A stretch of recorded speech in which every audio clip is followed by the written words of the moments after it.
Okay, kerja kita dah siap kat rumah ni. So, semua dah berfungsi Kita on. Kita tengok lampu belakang. Lampu belakang pun dah hidup. Okay, tu lampu belakang dia. So, ni dapur. Ni contoh rumah sewa. Okay, lampu satu. Ni untuk bilik air satu. So, ni ada soket. Soket pun dah hidup. Dan fungsi dengan baik, alhamdulillah. So switch dah tukar, pakai brand Media. Soket pun Media, kita pakai yang besar punya switch ni, macam ni.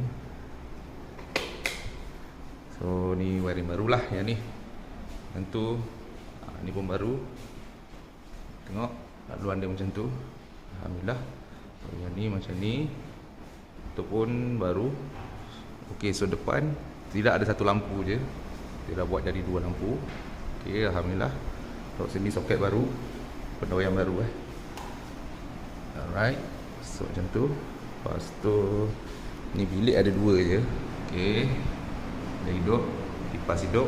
So regulator kita ganti Okey, ni soket. Okey, kita test soket dia. Okey tak? Okey, alhamdulillah soket okey. So ni switch dia. Okay, bilik pertama pun berfungsi dengan baik, kipas, lampu.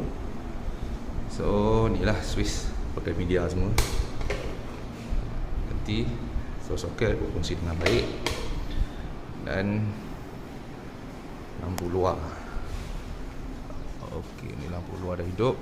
So DB kita pakai metal, kita buat transparent lah macam tu. Nampak? Transparent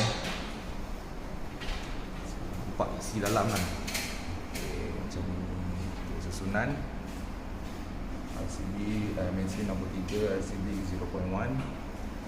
So litar cahaya tu pakai 6M, soket 16M. So ni ada spare lagi lah.